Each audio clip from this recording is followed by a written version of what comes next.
Hey everyone! In this video, I'll show you how to enable Copilot voice step by step. I'll be showing you this on the web version. Start by opening any web browser, Chrome, Edge, Firefox, whatever you prefer. In the address bar at the top, type copilot.com and hit enter. The Copilot interface will load on your screen. Once you're on the Copilot page, look down at the bottom where the text input area is. You'll see a microphone icon either in the composer area or next to the query bar. That's the voice button you need. Go ahead and click the microphone icon. If this is your first time using Copilot Voice, your browser will pop up a permission request asking to access your microphone. Click Allow or Grant Permission. As soon as the microphone is enabled, Copilot will play a short audio greeting.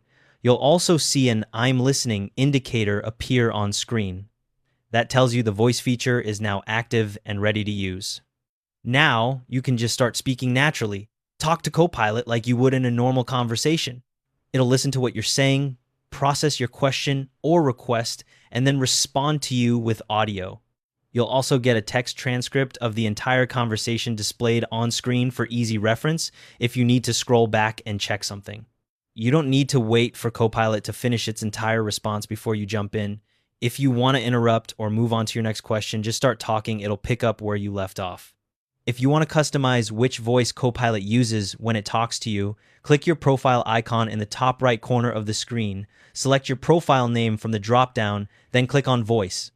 You'll see 4 different voice options to choose from: Wave, Meadow, Grove, and Canyon. Pick the one you like best.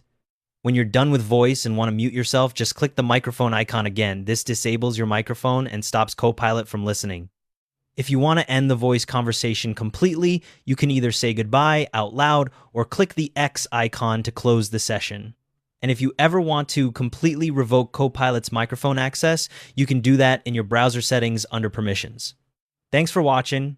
If this was useful, drop a like and subscribe. See you in the next one.